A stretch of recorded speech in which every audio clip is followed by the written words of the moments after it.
Tuhan. Shalom. Apa kabar pagi hari ini? Luar biasa. Tuhan yang kita sembah, Tuhan yang ajaib. Amin. Terima kasih untuk kehadiran Bapak Ibu di tempat ini. Sekalipun mungkin keadaan kita lagi tidak baik-baik saja, benar? Tidak baik-baik saja, tapi Tuhan tetap baik dalam hidup kita. Amin. Setiap keadaan hari-hari ini sementara diguncang sama Tuhan. Ekonomi diguncang, keamanan diguncang, tempat kediaman kita pun diguncang sama Tuhan. Yang tidak terguncangkan hanya kerajaan surga. Yang saat ini, yang pagi ini kita mau sembah. Amin. Jadi buat Bapak Ibu sekalian bangkit berdiri, kita mau nyanyikan pujian ini. Iya, haleluya.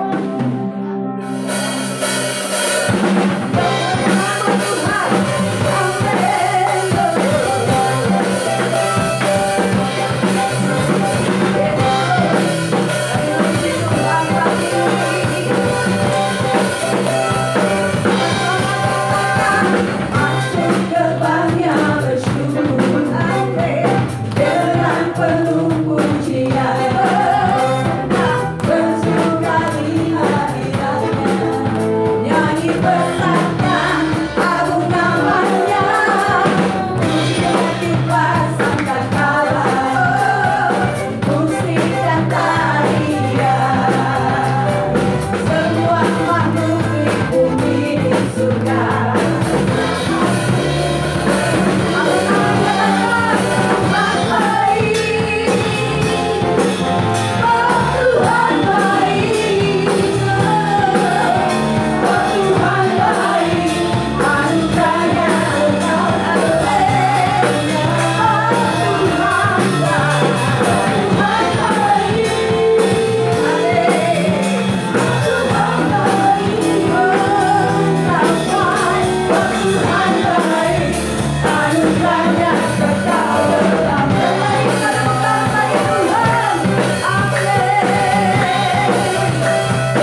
Kami punya Tuhan yang baik.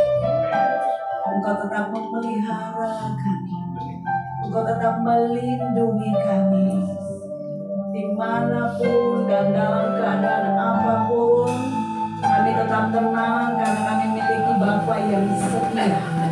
Kami memiliki Bapa yang luar biasa, yang sanggup menjaga memelihara kehidupan kami Tuhan. Pagi ini kuduskan setiap kami Tuhan, sehingga kami layak menghampiri hadirat-Mu, membawa pujian penyembahan kami. Kami percaya di dalam pujian penyembahan ada hadirat Tuhan yang sanggup menolong kami, yang sanggup memberikan kekuatan kepada kami, yang sanggup memulihkan kami, yang sanggup menyembuhkan kami Tuhan. Di dalam nama Yesus. Biar pagi ini Tuhan, kami mau benar-benar menjadi penyembah yang menyukakan hati Tuhan dengan segenap hati kami, sebab kami tidak dapat membalas kasih-Mu, kami tidak dapat membalas setia-Mu bagi kami Tuhan.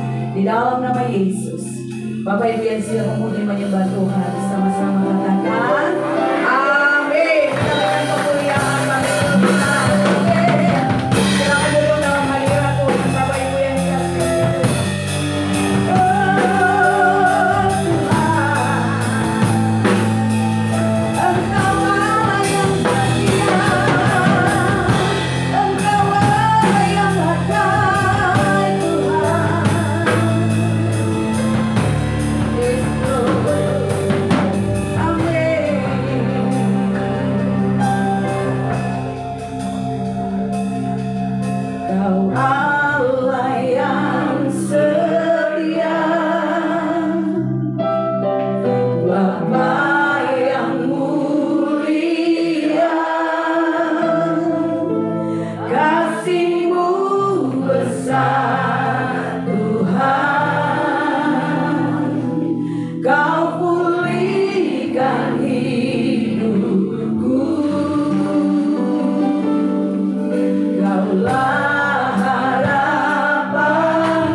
siang hari ini. Di dalam nama Yesus, Bapak Ibu yang siap memuji Tuhan lebih lagi, mari kita sama-sama katakan amin. Kita berikan kemuliaan bagi Tuhan.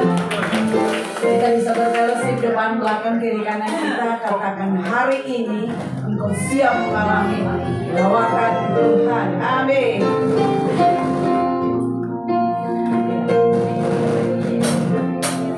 Allah sumber buatku, Allah sumber buatku, Allah sumber buatku dan bagianku selamanya.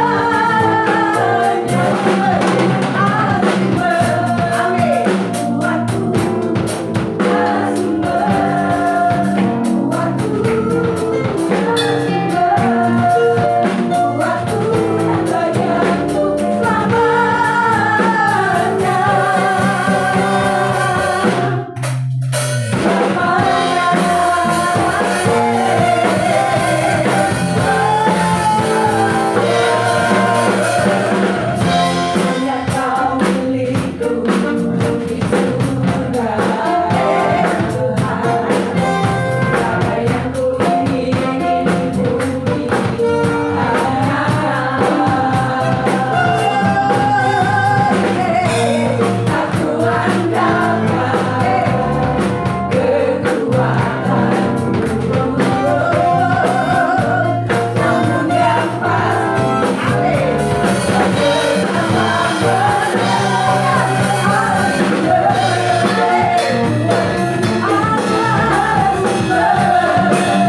Kalau dia sumber kekuatan kita, keadaan apapun kita tetap tenang di dalam dia. Amin. Colek kiri kanan tenang. Bapak Ibu siap mendengar firman Tuhan siang hari ini. Kita siapkan hati kita untuk menyambut kebenaran firman Tuhan. Kita sama-sama nyanyikan pujian ini. Sucikan dan kuduskan hati kami. Kalau saya tidak salah ini penciptanya Gembala Pembina ya Pak Niko punya lagu lama, lawas banget. Tapi saya percaya setiap kata demi kata pujian ini beliau mengalami perjumpaan dengan Tuhan, sehingga terciptalah setiap kata pujian ini. Haleluya, amin. Sucikan dan kuduskan hati ini.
kuasa darah Tuhan Yesus yang kudus, yang betul-betul menyucikan hati, jiwa, pikiran kami ini, sehingga kami layak di hadapan Engkau.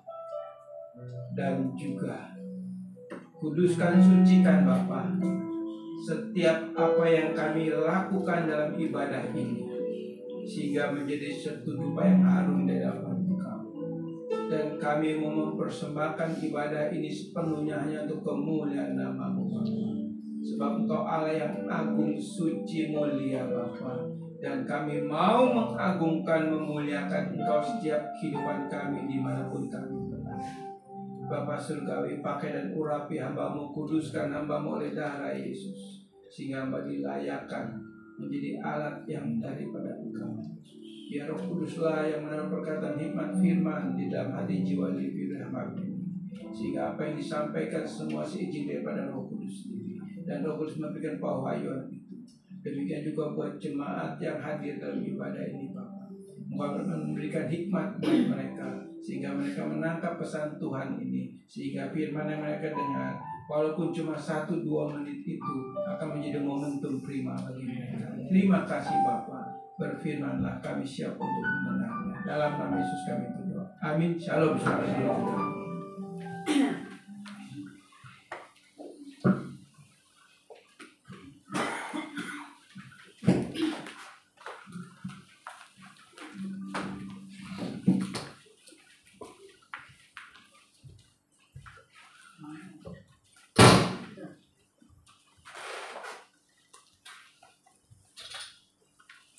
Kita akan membaca Injil Yohanes pasal 5 ayat 1 sampai ke 14 saja ya, sampai 14. Ayat 1 sampai 14 bisa ditayangin Yohanes pasal 5 ayat 1 sampai 14.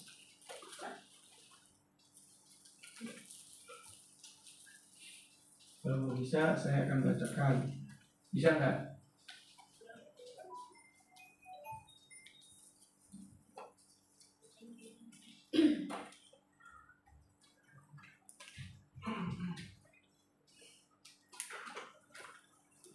Belum? Yaudah, nggak usah. Ke PowerPoint aja lagi ya. PowerPoint saya akan bacakan ya.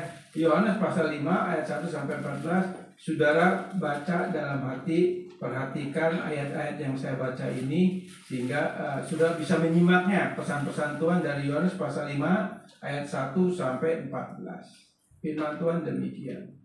Sesudah itu ada hari raya orang Yahudi, dan Yesus berangkat ke Yerusalem.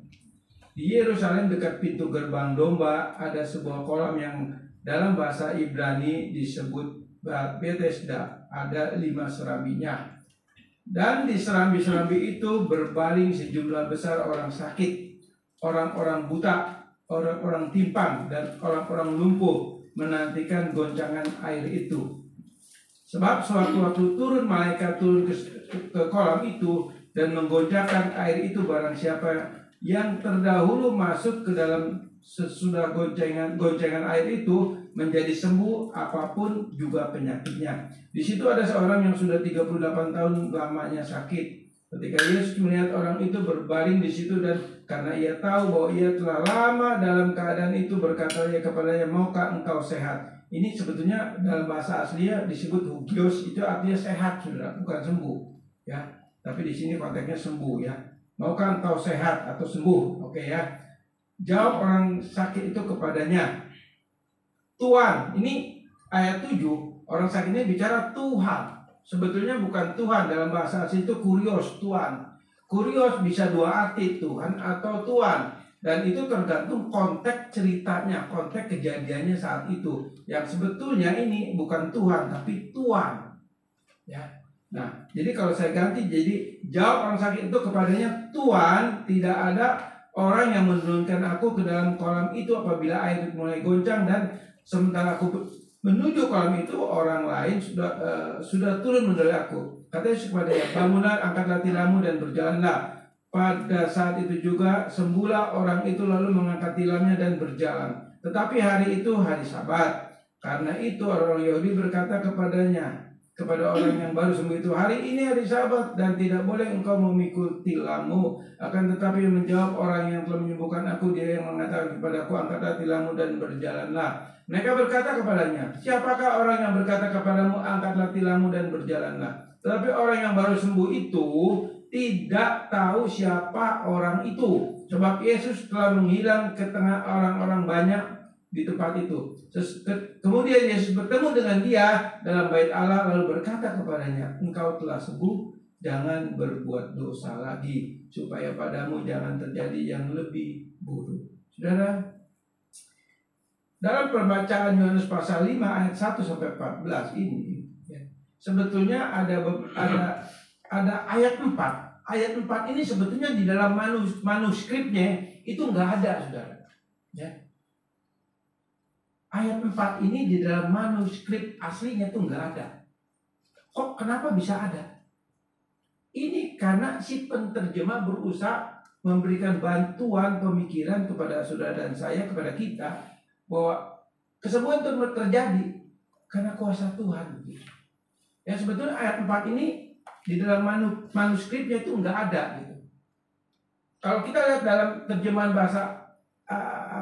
dalam bahasa Inggrisnya itu juga nggak ada ayat 4. Hanya ayat Alkitab dalam bahasa Indonesia yang ada tertulis ayat 4 ini, saudara. Tapi ini nggak masalah bagi kita, ya, nggak masalah. Ya. Lalu yang tadi saya katakan ayat 7, kata Tuhan itu sebenarnya Tuhan. Kenapa? Saat itu ketika si orang lembut 38 tahun ini, memang dia belum kenal Yesus, dia belum bertobat. Nggak mungkin dia bisa bilang Yesus itu Tuhan, tapi Tuhan. Nah, dalam bahasa Indonesia di dalam 4 Injil, ya, kurios itu bisa Tuhan, bisa Tuhan, ya, tergantung konteksnya. Jadi ada beberapa cerita di dalam 4 Injil ini kata Tuhan diganti Tuhan, dan akhirnya ini menjadi serangan balik buat khususnya buat saksi-saksi Yehova.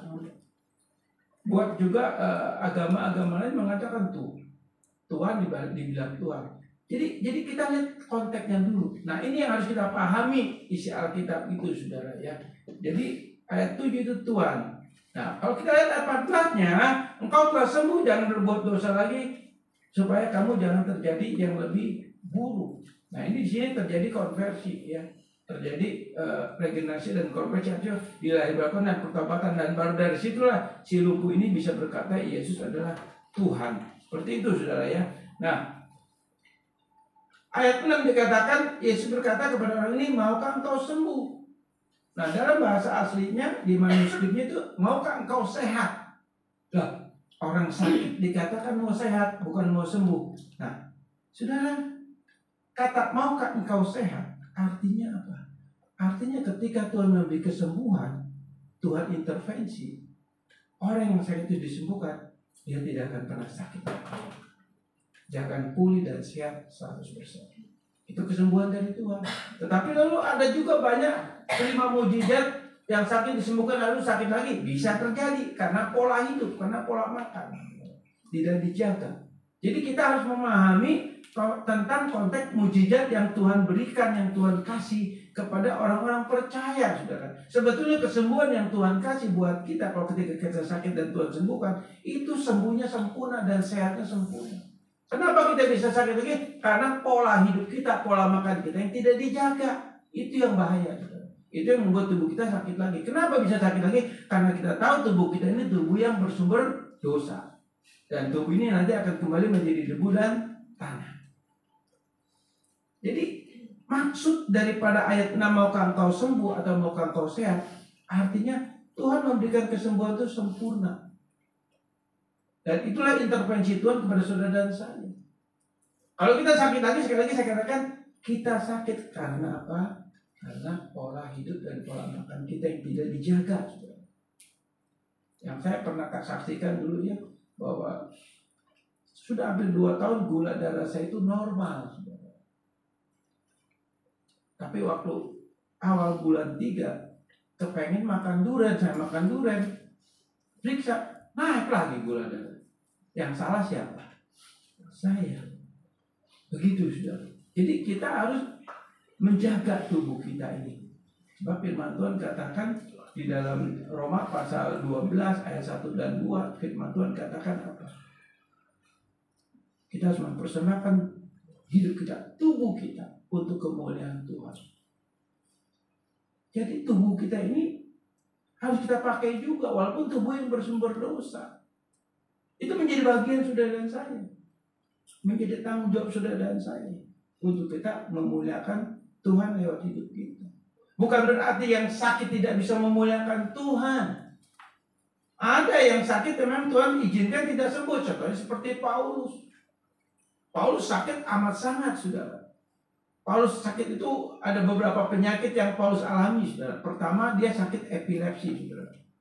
Paulus itu sakit epilepsi. Yang kedua, Paulus juga sakit yang namanya tiroid. Paulus mengalami sakit penyakit seperti itu, saudara. Enggak, Tuhan sembuhin, saudara. Paulus minta Tuhan sembuhkan. Walaupun dia banyak membuat mujizat, bahkan Paulus pun membangkitkan orang mati. Tapi Tuhan katakan, kasih karunia-Ku kepadamu cukup. Di saat kamu lemah, justru kau kuat. Jadi kalau kita punya penyakit, misalnya mengalami penyakit ya, dan Tuhan tidak sembuhkan, Tuhan pasti punya maksud. Bergumul, berdoa, harus minta kesembuhan, harus. Tapi kalau sudah bertahun-tahun Tuhan tidak izinkan sembuh, doa kita diubah, harus bertanya, Tuhan, apa yang harus saya kerjakan, lakukan dengan penyakit saya ini?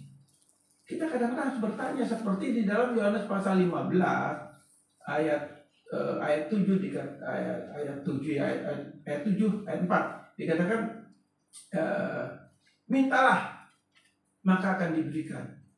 Kata minta itu aito, artinya apa? Bertanya. Kalau kita berdoa itu bertanya, Tuhan, saya punya pergumulan nih, punya ini nih. Kalau belum Tuhan gak jawab, kita mohon Tuhan gak jawab, Tuhan gak jawab. Kita harus berubah cara doanya, bertanya, Tuhan, apa yang harus lakukan dari penyakit saya? Apa yang harus kerjakan? Jadi kita harus melihat juga, jangan nuntut terus. Kita harus introspeksi diri. Seperti itu, saudara. Nah, saudara, kita akan lihat, saudara, dari penjabaran Yohanes pasal 5 ayat 1 sampai 14 ini, saudara. Ya, mana PowerPoint-nya? Kolam Bethesda memiliki dua latar belakang sejarah. Jadi kolam ini punya dua latar belakang sejarah yang harus kita pahami, saudara. Yang pertama, kolam Bethesda itu tempat pembaptisan atau penyucian zaman Perjanjian Lama. Jadi di dalam Perjanjian Lama, baptisan juga ada, saudara.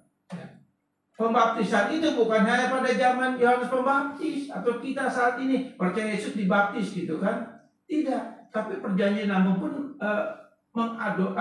melakukan pembaptisan. Tapi pembaptisan yang dilakukan dalam Perjanjian Lama adalah sifatnya untuk menyucikan. Untuk menyucikan orang-orang pilihannya, orang-orang percaya. Tujuannya cuma penyucian aja, saudara. Nggak ada yang lebih dari itu.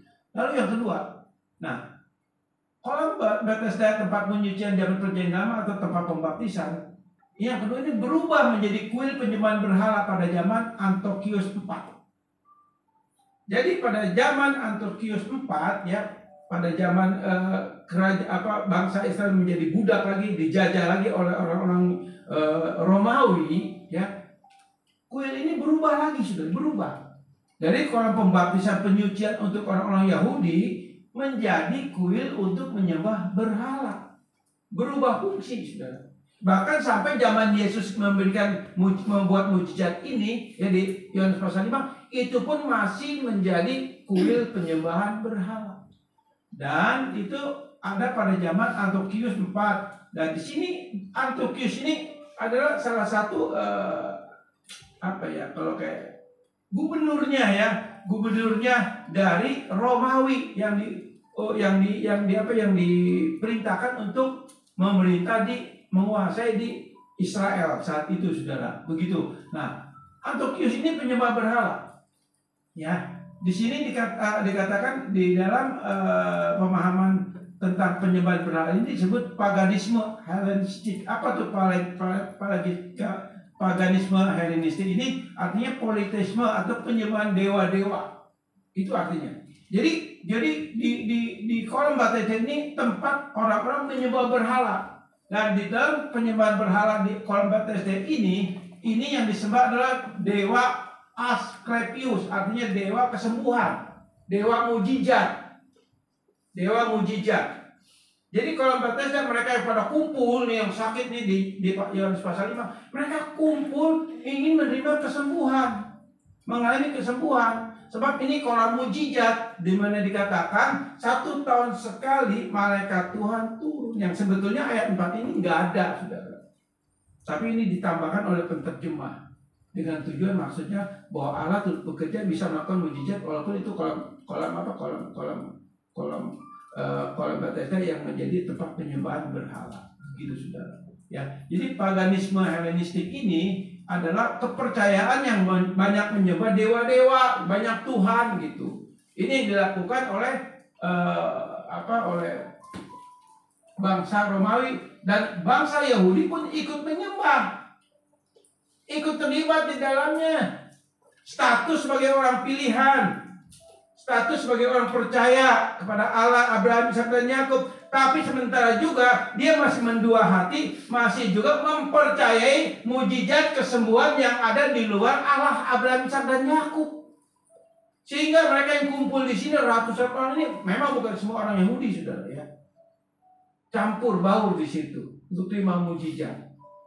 Tapi banyak juga orang Yahudi, termasuk salah satunya yang lumpuh ini 38 tahun, dia orang Yahudi. Jadi karena ingin sembuhnya, tetap dia datang ke kolam Bethesda, itu kolam penyembahan berhala. Dewa Asklepius ini ada dewa kesembuhan. Nah, kenapa orang-orang yang di luar kekristenan mempercayai banyak dewa? Ya contoh ya, baik di Indonesia maupun di Tiongkok. Itu dewa-dewa banyak, ada dewa perang, dewa bumi, dewa laut, betul nggak? Dewa kesuburan, betul nggak? Banyak dewa. Masing-masing ada spesialisnya begitu, saudara. Nah, sama juga di dalam kepercayaan Yunani dan Romawi saat itu, mereka percaya salah satunya dewa Asklepius. Ini ada dewa kesembuhan, dewa penuh mujizat untuk kesembuhan orang, dan mereka kumpul di situ.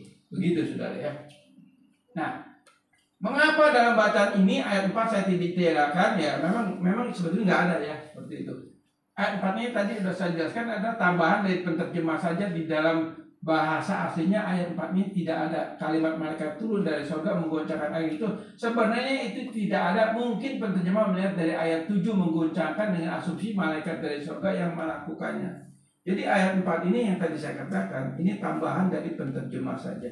Jadi dalam aslinya, bahasa aslinya itu, bahasa Yunani itu nggak ada, saudara ya.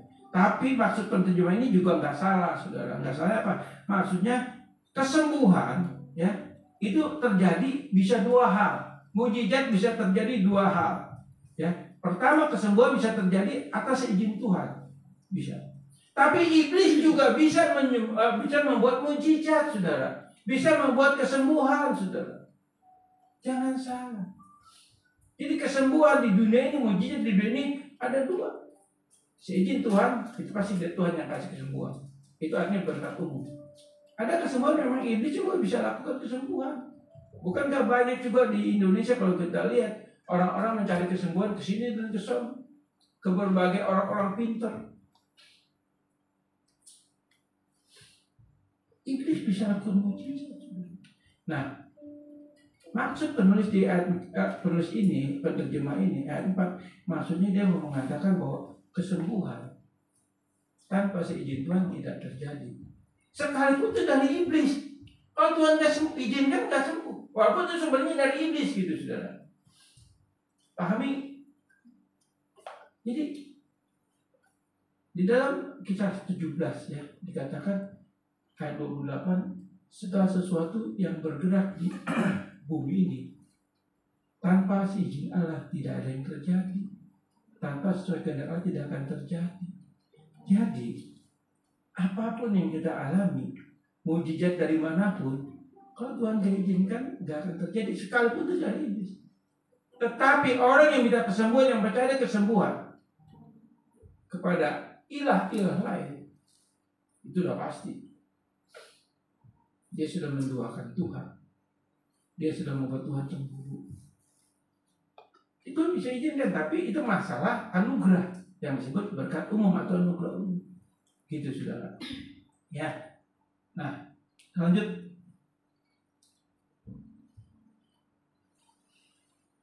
Kenapa Kristus membuat mujizat di kuil berhala? Kristus di sini membuktikan bahwa kuasanya tidak terbatas dengan tempat. Sini tempat-tempat berhala. Allah memperhatikan penderitaan seorang yang sudah sakit lumpuh selama 38 tahun. Jadi saudara, di sini Tuhan membuktikan waktu itu Tuhan datang ke kolam Bethesda. Apakah Tuhan nggak tahu bahwa itu kolam penyembahan berhala, kolam kesembuhan dari dewa Kleopis itu? Tuhan tahu. Justru di sini Tuhan membuktikan ketika dia berinkarnasi menjadi manusia, dia membuktikan bahwa apapun keadaan di dunia ini yang terjadi, yang berlaku dan yang dialami oleh bangsa Yahudi saat itu tidak ada yang bisa menghalangi visi Tuhan, rencana Tuhan. Itu nggak ada yang bisa halangi. Termasuk Tuhan datang ke kolam Bethesda ini dan dia membuat mujizat untuk seorang laki-laki yang 38 tahun lumpuh. Jadi kolam Bethesda walaupun penyembahan berat itu nggak ada artinya bagi Tuhan. Tuhan bisa intervensi kalau dia mau. Demikian juga dengan kejadian di pasal 5 ini di kolam Bethesda ini adalah kolam penyembahan berhala, dewa kesembuhan. Tapi di situ justru Tuhan membuktikan dia menyembuhkan satu orang yang lumpuh 38 tahun. Dia bisa intervensi. Jadi saudara, walaupun kita ada di dalam waktu yang jahat ini, yang dikatakan Efesus pasal 5 ayat 16, waktu ini jahat, dikuasai oleh iblis, betul. Tapi, saudara dan saya nggak perlu takut. Ada Yesus yang selalu menyertai kita. Bukankah tubuh kita ini bait Allah, rumahnya Tuhan? Bukankah kita percaya ada roh Allah, roh kudus yang tinggal di dalam roh kita, manunggal dengan roh kita. Jadi di mana kita berada dalam keadaan apapun, kita nggak perlu takut, kita nggak perlu cemas, kita nggak perlu bimbang, kita nggak perlu khawatir. Tapi sekali lagi saya banyak sekali menemukan orang-orang percaya kalau ke tempat kerabat takut. Ya, takut, khawatir, bingung juga, takut setan dan lain sebagainya. Saudara, bukankah pernah saya katakan, ketika iblis melihat saudara dan saya, dia takut. Karena di dalam diri kita ada roh Allah. Iblis itu bisa melihat apakah saudara ada roh Allah atau tidak. Kalau kita nggak bisa, karena kita ini hidup dalam tubuh yang terbatas ruang dan waktu. Jadi kita nggak bisa melihat. Tapi iblis atau roh jahat itu bisa melihat di dalam diri kita ada Roh Kudus atau enggak, ada firman enggak. Jadi kalau saudara ke tempat-tempat keramat atau tempat-tempatnya atau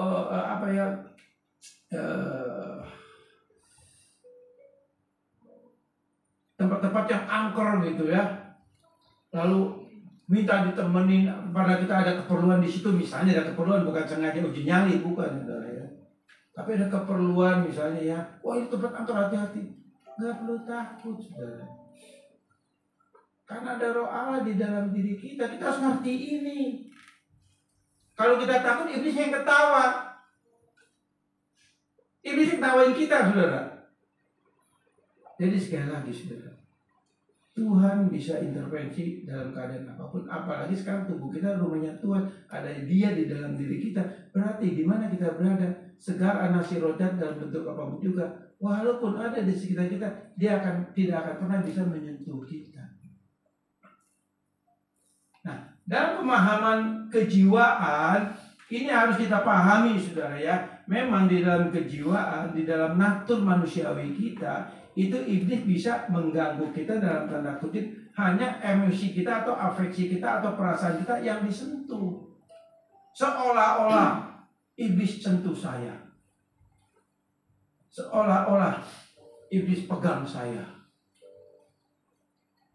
Itu sebetulnya afeksi atau perasaan kita yang disentuh.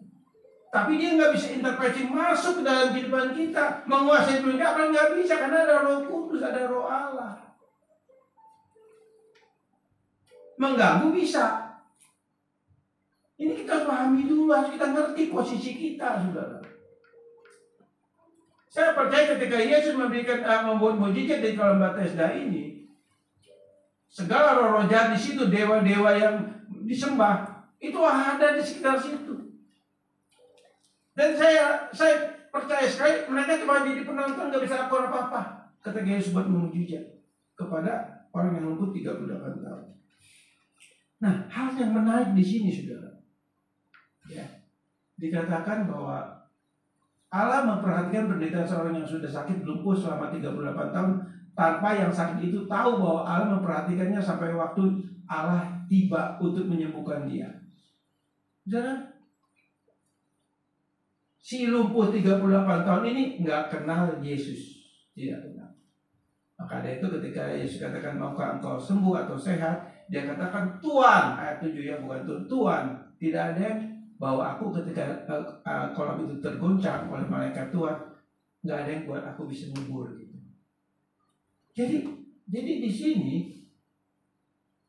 selama 38 tahun dia menderita dan dia nggak berdoa ya kepada Kristus, minta kesembuhan kepada Kristus dan lain sebagainya. Mungkin kepada Allah juga dia udah enggak, karena dia ini percaya ini berhala. Orang Yahudi itu tahu kolam ini kolam penyembahan berhala. Berarti dia hanya memohon belas kasihan daripada berhala-berhala.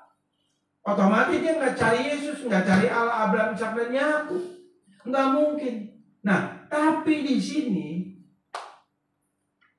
38 tahun Allah melalui Yesus memperhatikan penderitaan orang ini. Coba bayangin, 38 tahun memperhatikan. Nah, demikian juga saudara dan saya. Nggak ada yang lepas dari namanya masalah dalam hidup kita. Pergumulan dalam segala keadaan apapun. Sakit, kayak masalah usaha, keuangan, atau masalah keluarga, rumah tangga, dan lain sebagainya. Ketika engkau tetap berdoa dan terhubung dengan Tuhan, Tuhan memperhatikan penderitaan kita. Tuhan memperhatikan pergumulan kita. Tuhan memperhatikan ketakutan kita. Tuhan memperhatikan kekhawatiran kita. Tuhan memperhatikan kebutuhan kita. Itu ada waktu dan cara Tuhan bekerja untuk menyatakan pertolongannya kepada saudara dan saya. 38 tahun si lumpuh ini tidak mencari Allah Abraham, Ishak dan Yakub. Dia hanya mencari dewa, tapi ada saat nanti Allah memperhatikan dia. Dan saya percaya orang ini orang pilihan Tuhan, saudara. Sebab Allah membuat mujizat, melakukan mujizat secara khusus, itu pasti punya tujuan. Salah satunya apa? Ya, tujuannya untuk orang ini bertemu dan mempercayai bahwa Allah yang disembah di dalam Yesus adalah Allah yang harus disembah dan diimani oleh setiap kita semua. Jadi sekarang pergumulan saudara apa? Permasalahan saudara apa? Terus takut Tuhan perhatiin itu, saudara. Tuhan gak masa bodoh.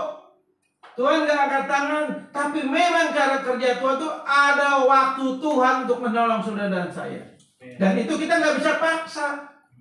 Kita nggak bisa Tuhan hari ini aja saya sembuh, hari ini tolong saya butuhin, nggak bisa. Itu ada waktu Tuhan dan Tuhan tahu itu. Sebagaimana yang lumpuh 38 tahun ini, dikatakan dia tidak minta Tuhan menyembuhkan karena dia nggak kenal Yesus. Tapi kalau Allah sudah perhatikan, waktunya tiba, momentum prima tiba, dia akan mengalami mujizat, dia akan mengalami pertolongan. Semua adalah waktu Tuhan, karena Tuhan itu bekerja dengan waktu. Sekali saya perhatikan, Tuhan bekerja dengan waktu. Sudah perhatikan Alkitab dari Kejadian sampai Wahyu, semua bicara waktu juga. Semua bicara waktu. Memang waktu di dalam Alkitab itu ada 3, aion, kairos, kronos. Gitu. Kalau aion itu waktu kekal, dalam kekekalan, dari kekal pada kekal itu aion. Bicara itu kerajaan surga nanti. Walaupun punya arti yang ada beda juga sedikit ada. Lalu kairos itu waktunya Tuhan, artinya intervensi Tuhan terjadi dalam hidup saudara dan saya. Dan intervensi Tuhan tidak bisa kita atur. Saudara punya pergumulan, mungkin doa puasa 40 hari, doa puasa 21 hari. Kalau belum waktunya Tuhan, kau tidak akan terima pertolongan Tuhan.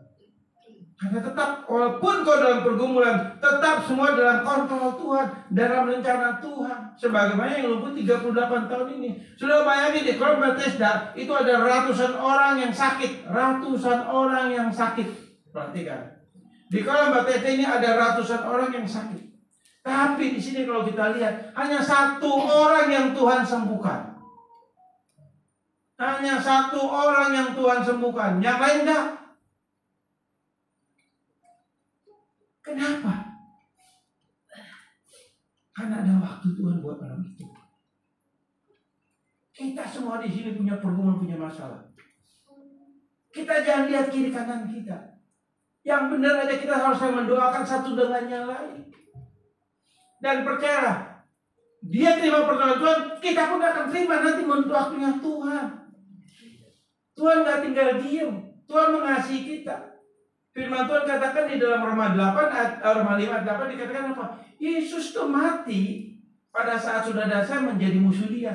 Pada saat saudara saya masih berdosa. Dia mati pada saat kita masih berdosa. Jadi begitu berharganya kita di hadapan Tuhan. Apa yang menjadi pergumulan saudara? Apa yang menjadi pergumulan saudara? Permasalahan saudara?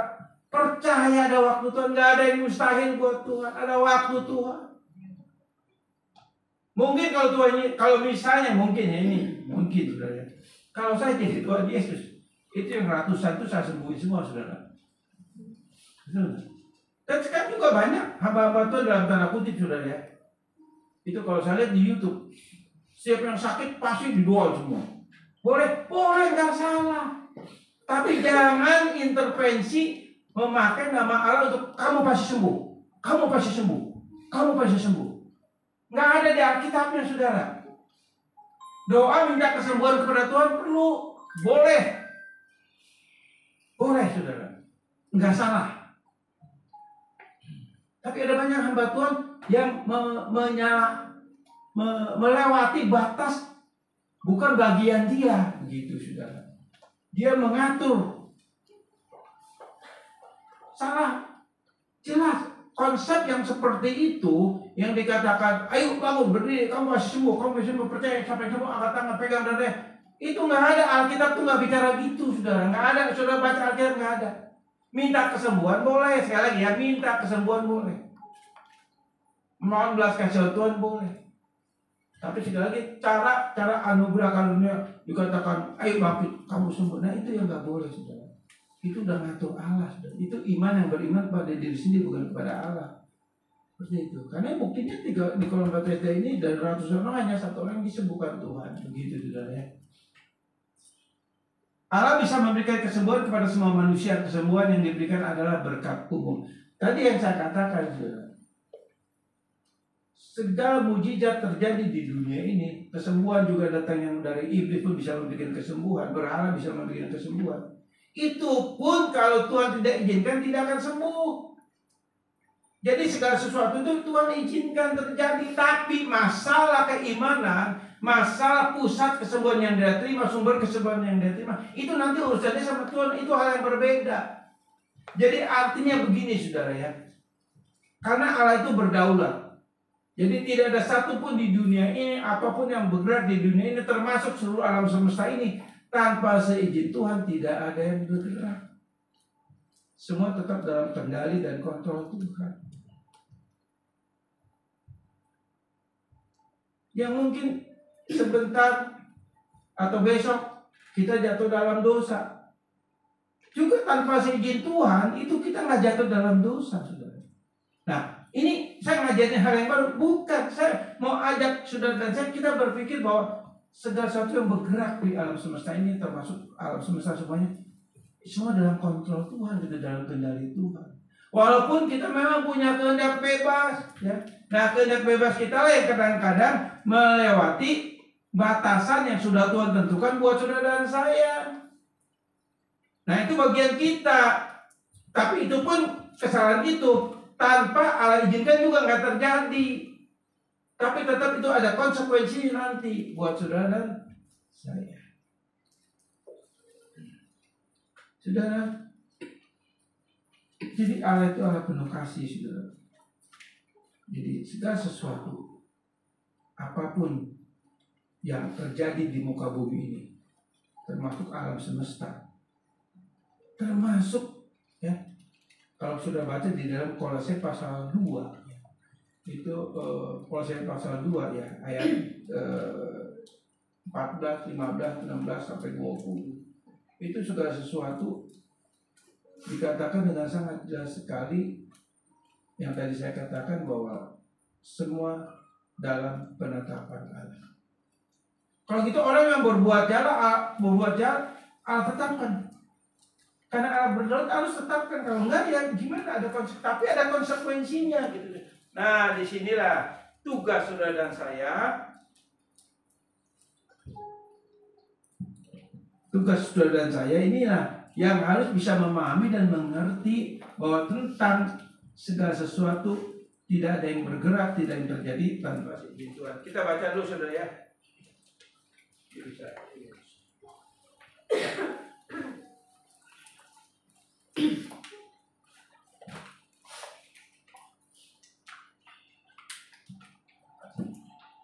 Ya. Saudara, coba kita baca dulu ya. Kisah Rasul 17 ayat 28. Saya akan bacakan saja saudara. Saudara nggak usah buka. Kisah 17 ayat 28. Kisah 17 ayat 28 firman Tuhan katakan begini ya.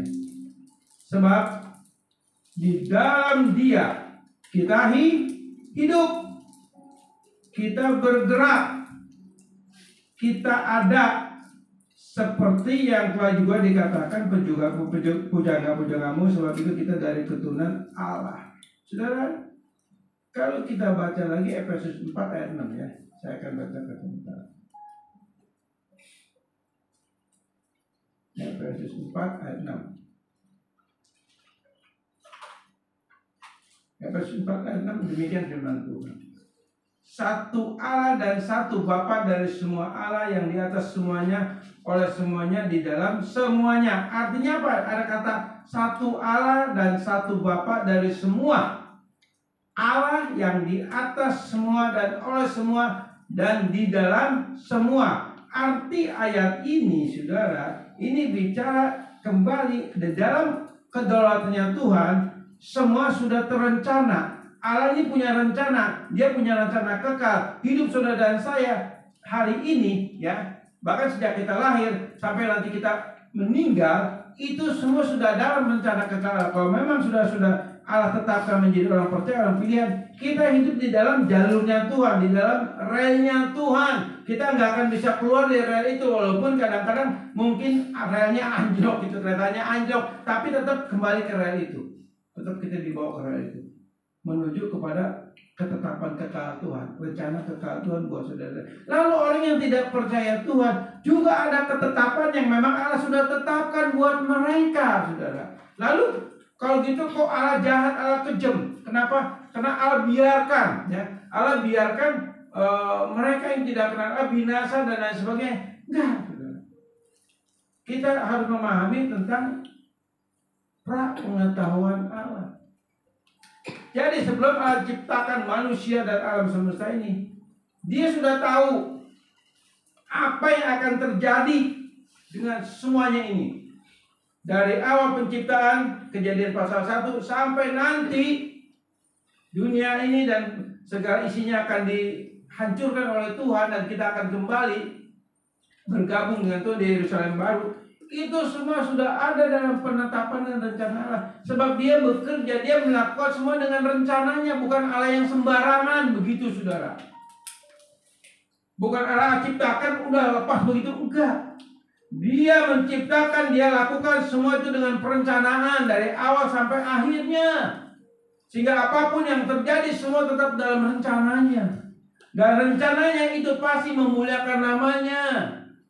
Jadi kalau kita yang istilahnya otak kita cuma segede bapau gini sudah, dan Dia adalah pencipta kita nggak mungkin bisa memahami hal-hal ini. Justru dari Alkitab kita bisa belajar, bisa mengerti bahwa rencana kekal Allah itu akan terjadi bagi setiap orang yang percaya, dan akan dialami hukuman bagi orang yang tidak percaya.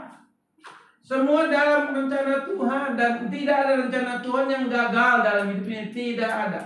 Kalau sudah saudara dan saya sudah masuk dalam rencana Allah, kita pasti ada di dalam rencana kekal. Dia jamin itu. Semua dalam kekuasaan. Seperti itu saudara ya.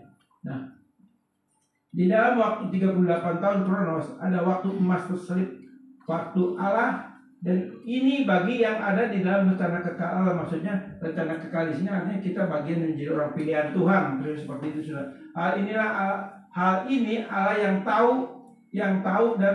tahu, maksudnya tahu bukan tahu, yang tahu, dan bagian kita adalah beriman untuk mempercayakan waktu Allah. Jadi gini saudara ya, saudara, pada saat kita punya masalah, punya pergumulan, punya rencana dan lain sebagainya, kita tetap bahwa dalam doa itu harus. Tapi percayalah ya, dikatakan bahwa ada waktu emas terselip. Waktu emas ini, waktu Allahnya adalah kairos, waktunya Tuhan tiba. Kalau waktunya Tuhan tiba, saudara suka nggak suka, posisi lagi bagaimanapun juga, tetap itu akan kita alami, kita akan terima. Sekalipun mungkin, saudara, ini ekstrimnya saya ngomong ya, saudara, tapi jangan salah nangkap maksud saya ini. Ekstrimnya saya ngomong begini. Kalau rencana Tuhan sudah tiba buat kita, dan pada saat itu kita lagi jatuh dalam dosa, apakah rencana Tuhan itu digagalkan? Oh, karena berbuat dosa? Enggak. Sok. Itu tetap berjalan. Itu tetap terjadi. Itu tetap terjadi. Sebab Tuhan enggak masalah pilih.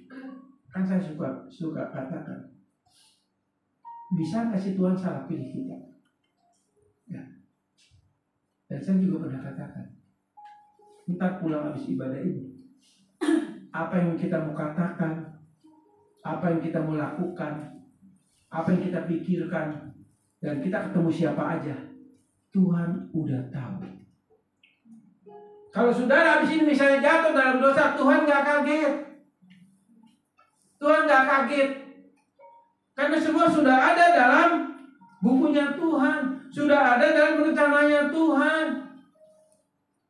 Tetapi orang pilihan Tuhan jatuh dalam dosa bukan disengaja, bukan direncanain.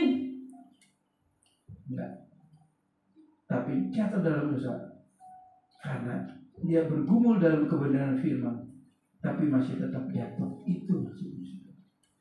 Contoh seperti sudah ada saya, misalnya kita memanah atau nembak sesuatu pada fokusnya, lalu meleset. Ya seperti itu, jatuh dalam dosa, dalam orang pilihan. Bukan direncanain. Enggak. Wah, saya besok mau ini. Nah, itu bukan orang pilihan, saudara. Saya mau marah sama si Anu besok. Itu bukan orang pilihan. Tapi bisa nggak marah sama si Anu? Bisa. Itu karena kelemahan natur daging kita. Jadi konteks yang berbeda, saudara. Sekali lagi, kalau kita jatuh dalam dosa, bukan direncanakan, Tuhan tahu. Dan Tuhan tidak kaget dengan hal itu.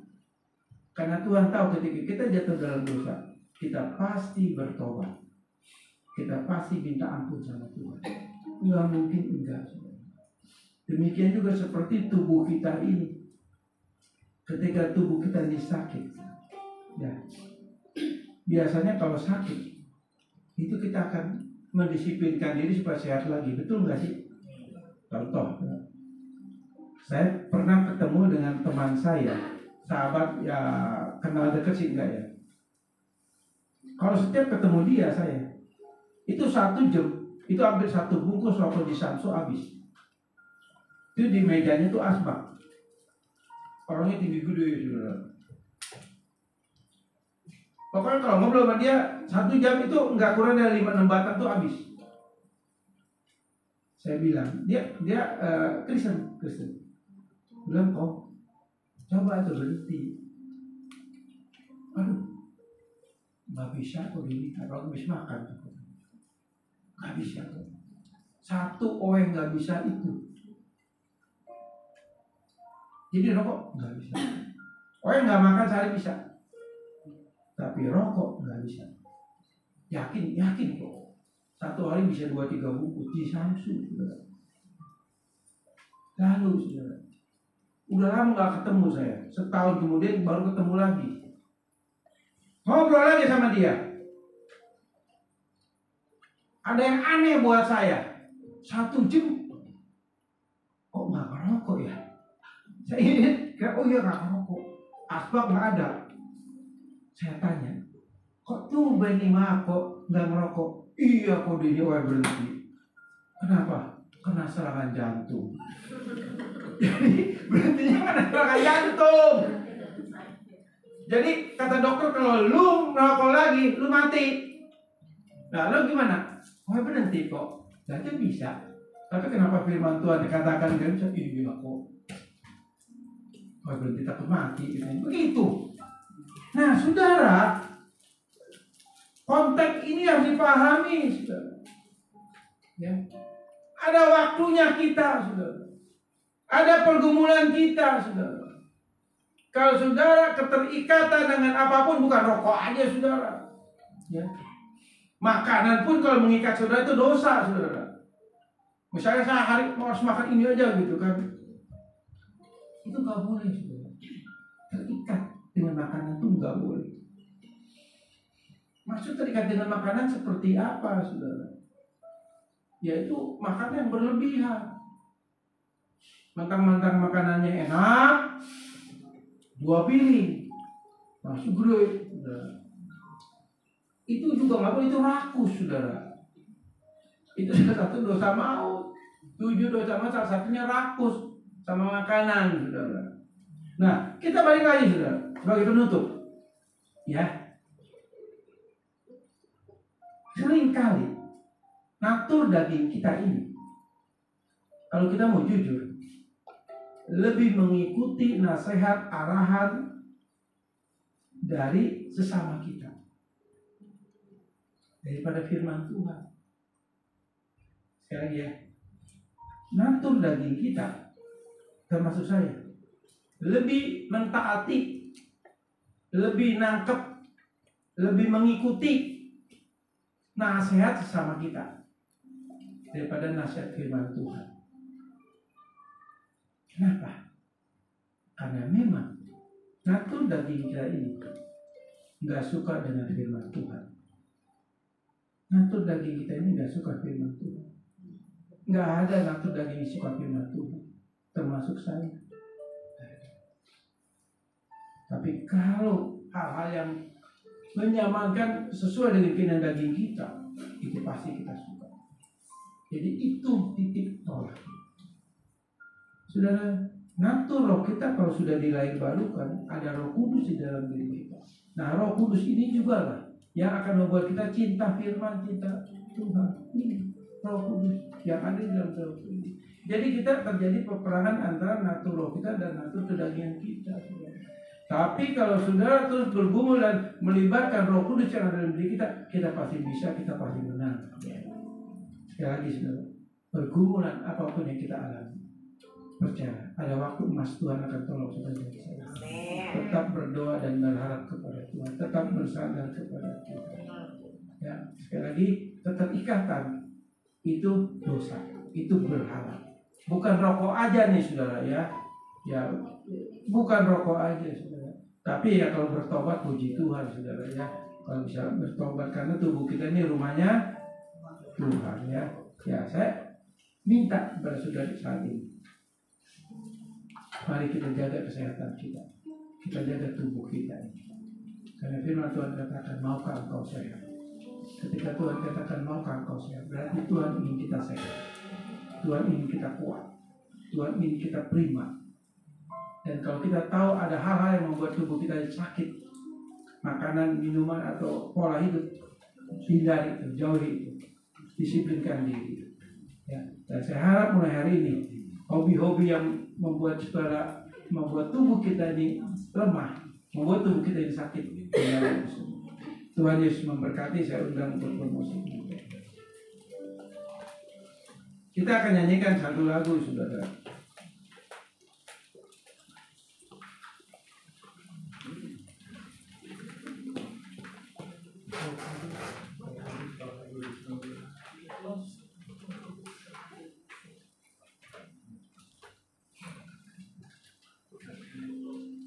Kita akan nyanyikan satu lagu.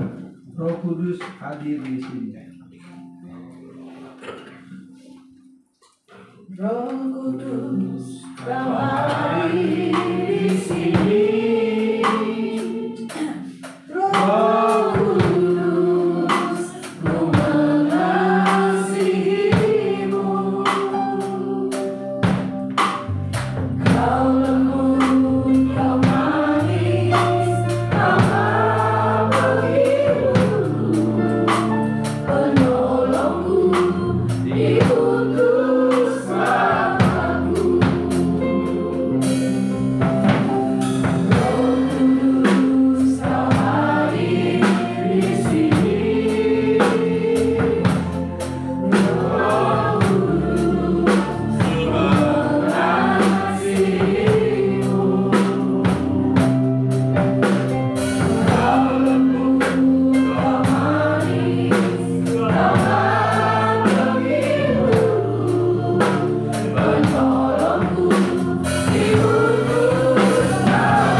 itu ada di dalam hati kita semua. Dia sudah bersatu dengan roh kita. Berarti setiap saat, setiap detik dalam hidup kita, dimanapun kita berada, Roh Kudus ada bersama kita. Dan dia diutus, salah satu tugasnya adalah untuk menolong saudara dan saya. Kenapa kita perlu pertolongan dia? Sebab natur daging kita ini lemah. Keinginan natur daging kita ini selalu menjurus kepada dosa. Dan natur daging kita tidak suka firman Tuhan. Dan natur daging kita juga, kalau kita mau jujur, suka hal-hal yang nikmat, hal-hal kelezatan, baik makanan, minuman, pola hidup, dan lain sebagainya. Saudara, apakah kita dengan menuruti hawa nafsu kedagingan kita ini, kerakusan kita ini, bisa membuat kita bahagia atau tidak? Natur daging kita ini akan kembali menjadi tanah dan debu. Satu saat kita akan kembali menjadi tanah dan debu. Berarti di hadapan Allah natur daging ini sudah dalam vonis kekal, kembali menjadi tanah dan debu. Bila saudara dan saya terus mengikuti keinginan daging kita, hawa nafsu keinginan daging kita, apapun itu bentuknya, makanan, gaya hidup, dan lain sebagainya, sadari itu tidak memuliakan Tuhan. Sadari itu membuat tubuh saudara dan saya sakit, tubuh saudara dan saya menderita. Mari mulai hari ini kita jaga tubuh kita yang ada rumahnya Tuhan. Kita minta Roh Kudus menolong kita. Kita harus libatkan Roh Kudus. Sebab tanpa Roh Kudus kita tidak akan bisa mengalahkan, menolak keinginan daging kita. Ada Roh Kudus yang selalu menolong. Sejak kapan saudara melibatkan Roh Kudus dengan kelemahan-kelemahan daging ini? Sejak kapan saudara melibatkan Roh Kudus dengan kesukaan-kesukaan pola hidup kita, makanan, gaya hidup, dan lain sebagainya? Mungkin kita tidak pernah. Mungkin seringkali kita abaikan hal itu. Kita ikuti kerakusan daging kita. Kita ikuti kenikmatan tuntutan daging kita. Saudara, jangan dukakan Roh Kudus. Hidup dan saya, Tuhan minta kita sehat. Tuhan minta kita sehat. Kalau kita sehat, berarti ada tanggung jawab kita juga untuk kita memelihara tubuh kita. Baik itu pola hidup, makanan, minuman, dan lain sebagainya. Biar ada batasan-batasan, sehingga dengan tubuh yang sehat kita akan memelihara tubuh. Saudara, Tuhan mau kita sehat. Minta Roh Kudus yang ada di dalam roh kita menolong dan memampukan kita sehingga kita mulai hari ini mendisiplinkan pola hidup kita ini. Dan biarlah lagu ini menjadi satu komitmen kita bahwa Roh Kudus hadir dalam hidup kita dan buah itu ada. Kita nyanyikan satu kali lagi. Roh Kudus, Kau hadir di sini. Roh Kudus, ku mengasihimu. Kau lembut, Kau manis, Kaulah penghiburku, penolongku di ujung waktu.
sebagai umat-Mu, hamba-hamba-Mu berjalan di tengah-tengah dunia saat ini. Kami perlu Roh Kudus yang menuntun kami, yang menegur kami, yang menguatkan kami, yang mengingatkan kami dalam langkah-langkah kami Tuhan. Sehingga kami tidak keluar dari rel keselamatan Tuhan, tetapi kami tetap ada di rel itu Tuhan. Roh Kudus, inilah hidup kami. Kami penuh dengan segala keterbatasan. Kami penuh dengan segala kekurangan. Kami perlu Engkau menjadi sahabat di dalam hidup kami hari-hari ini. Terima kasih Tuhan untuk firman-Mu yang disampaikan oleh hamba-Mu. Kami mengangkat tangan kami mengurapi gembala kami Tuhan di siang hari ini untuk penggembalaan yang beliau lakukan di Papua pada tanggal 29 nanti. Pengurapan Allah turun di atas kehidupan hamba-Mu. Engkau memberikan dia kesehatan, Engkau memberikan dia kekuatan melangkah dengan ketetapan-ketetapan Tuhan, sehingga dia menjadi berkat di Papua nanti Tuhan. Allah memberkati keluarganya, sehingga Tuhan, nama Tuhan dipermuliakan dalam penggembalaan hamba-Mu. Terima kasih Tuhan untuk kebenaran firman-Mu siang hari ini. Di dalam nama Yesus, setiap kita yang sudah mendengar firman Tuhan, sama-sama kita katakan amin. Kita berikan kemuliaan bagi Tuhan Yesus. Amin. Tiba saatnya kita akan mendengar pengumuman. Mungkin bagian multimedia saya persilahkan.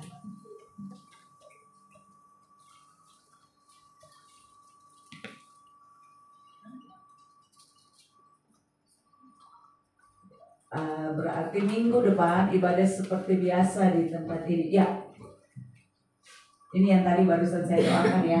Kita sama-sama dukung dalam doa untuk pelayanan gembala kita di Papua nanti. Ya, lanjut. Sudah? Iya. Cool? Libur. Iya, libur karena mau Idul Fitri ya. Aku tadi juga saya sama Pak Nathan datang ke Kerawang juga mulai macet sedikit di jalan biasa, bagaimana di tol gitu. Jadi kita berdoa semoga minggu depan Tuhan lancarkan semua anak-anak Tuhan yang ada di tempat ini untuk ibadah. Tetap ibadah ya, tidak ada libur.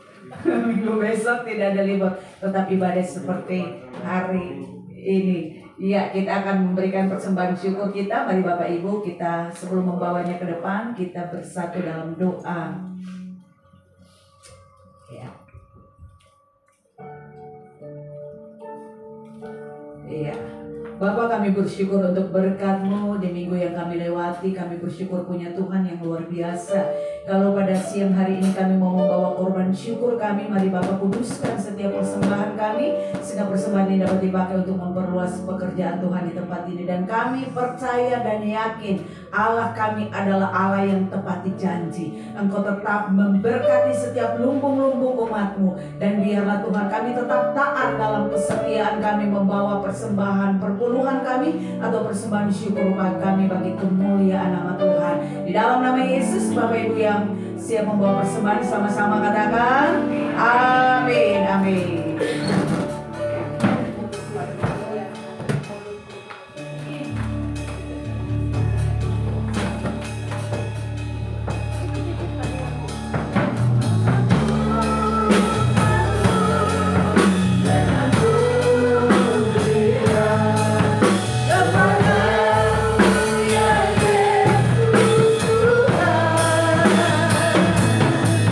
Pada hari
berkat daripada Allah Bapa dan Putra dan Roh Kudus